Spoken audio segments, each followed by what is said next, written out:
I'm Nolan a freshman at Lanphier High School. A lot of you probably know me as the mechanic at school. Today I'm doing a video on it for my first video for TV production and social media event broadcasting. I got into mopeds about 2 years ago, September of 2019. I got my first moped, a 1978 Puch Maxi. I got it from a guy in Livonia.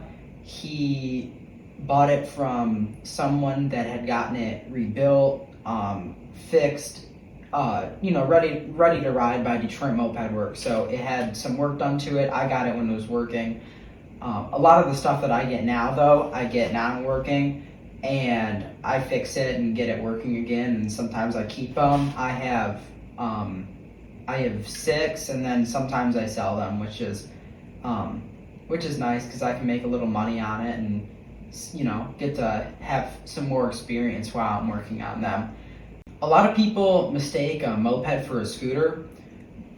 There's a difference in between them, though. A moped, you sit on kind of like a bike and you can pedal it. It's motor and pedals is what moped stands for.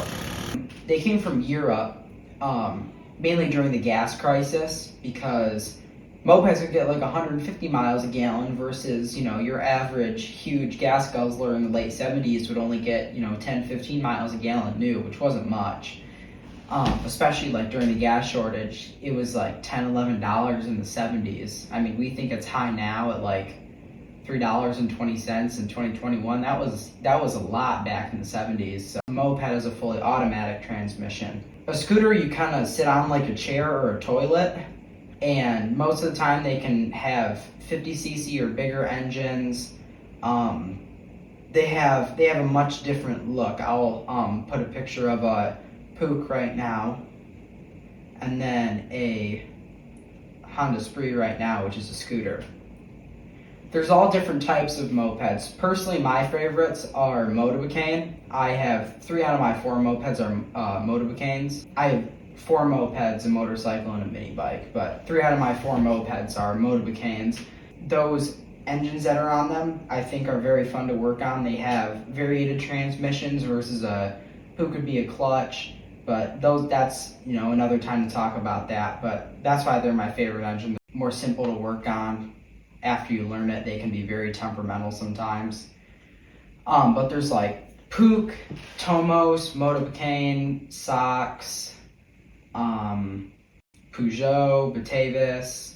There's a ton of moped brands out there, but really the big 3 are Puch, Tomos, and Motobicane. And Honda, they also made them. Honda most of the time made motorcycles though, but they came out with a few mopeds in the 70s. They're super easy to own. It's like $15 for 3 years of registration.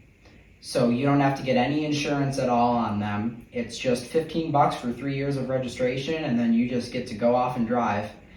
They're easy to work on too. I mean, at first, when I first got into mopeds, I didn't know it too well. So for a while, until things just stopped working sometimes, I didn't really learn how to fix it. So if any of you guys are going to get into mopeds, talk to me. But really, the best way to learn is just, for something to not work. Learning on YouTube could be a good way to learn how to do it. It doesn't teach you the same way or have the same effect that, having to do it yourself works. The local community in Michigan is huge. There's a ton of people that have helped me out when I need it. In Detroit, there's a club right off Michigan Avenue. There's a club down in Toledo, which is about like an hour from Detroit. There's places up in Grand Rapids, Kalamazoo area, multiple clubs. There's a shop called Quarter Kick in Kalamazoo. So there's a ton of people around here that they go on rides during when it's warmer out, but right now most of them are just doing shop hangouts while it's warm out. So I bring my mopeds down there sometimes and work on them during the cold months. Thanks everyone for watching. I hope you enjoyed this little introduction to mopeds, and there will be more videos soon that'll be more exciting than this now that you know what a moped is. Thanks everyone.